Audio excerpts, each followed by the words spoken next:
Hello guys, നോമ്പുറത്തിന് ശേഷം എന്തൊക്കെ കഴിച്ചു നോക്കിയാലോ. ഈത്തപ്പഴം കൊണ്ടാണ് നോമ്പ് തുറന്നത്. ഈത്തപ്പഴം കൊണ്ട് നോമ്പ് തുറക്കാൻ എനിക്ക് അത്ര ഇഷ്ടമുള്ള കാര്യമല്ല, കാരണം ബാക്കിയുള്ളതൊന്നും കഴിക്കുമ്പോൾ അത്ര മധുരം ഉണ്ടാവില്ല. ബട്ട് ഡയറ്റിലായതുകൊണ്ട് ഈത്തപ്പഴം കൊണ്ട് നോമ്പ് തുറന്നു. അതിൻ്റെ ശേഷം ആ പ്ലേറ്റിൽ കാണാൻ ഫ്രൂട്ട്സ് ഒക്കെ എടുത്ത് കംപ്ലീറ്റ് ചെയ്യാമെന്ന് വിചാരിച്ചു. കാരണം സ്കിന്നിനാണെങ്കിലും ഹെൽത്തിലാണെങ്കിലും ഫ്രൂട്ട്സ് ഒക്കെ നല്ലതല്ലേ. പിന്നെ ഈ തണ്ണിമത്തൻ ജ്യൂസ് വിത്തൗട്ട് ഷുഗറിൽ കുടിച്ചുകൊണ്ട് നല്ല ചമർപ്പുണ്ടായിരുന്നു. ബട്ട് എന്നാലും വാട്ടർ കണ്ടന്റ് നല്ലതല്ലേ വെച്ചാൽ അതും കുടിച്ചു. പിന്നെ റോബസ്റ്റ് പഴം നല്ലതാണല്ലോ, ഡയറ്റിലുള്ളവർക്കൊക്കെ നല്ലതാണ് നോമ്പ് തുറന്നതിന് ശേഷം റോബസ്റ്റ് പഴം കഴിക്കുന്നത്. പിന്നെ നല്ല പുളിയുള്ള ഓറഞ്ച് ഒട്ടുക്കത്ത പുളി. പിന്നെ നിസ്കാരം കഴിഞ്ഞ് വന്ന് നോക്കുമ്പോൾ വയറൊക്കെ ഒന്ന് സെറ്റായി. അപ്പത്തിനും നൂൽപൊട്ടും കറിയൊക്കെ റെഡി ആയിരുന്നു. പിന്നെ എനിക്കതൊന്നും കഴിക്കാൻ പറ്റില്ലാത്തതുകൊണ്ട് എനിക്ക് ചപ്പാത്തിയും അതിൽ മുട്ടയും മഷ്റൂമും കൂടി ചിക്കിയ ഒരു മസാല കൊടുക്കാത്ത ടേസ്റ്റ്, നല്ല വേറെ ഫീലിങ്ങും. ഒന്ന് ട്രൈ ചെയ്ത് നോക്കുക ഗൈസ്. അതിന് ശേഷം കുറച്ചുകൂടി വത്തക്ക ജ്യൂസ് കുടിച്ച് വന്ന് നോക്കുമ്പോൾ അനിയത്തി കടികൾ കൊണ്ടുവന്ന് നോക്കണം. കടികളൊക്കെ കഴിച്ചിട്ട് കുറേ കാലമായി ഡയറ്റിലായതുകൊണ്ട്. പക്ഷേ ഇന്നെന്തോ എല്ലാം കണ്ടപ്പോൾ എനിക്കൊന്ന് കഴിക്കാൻ ഒരു പാതി.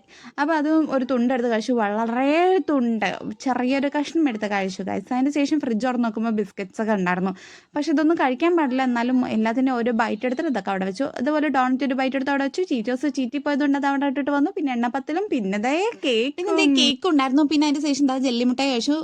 അതിൻ്റെ ശേഷം ഞാൻ ഒന്നും കഴിച്ചില്ല. ഇനി കടന്നു ഉറങ്ങട്ടെ, ബാക്കി ഇനി അത്താഴത്തിന്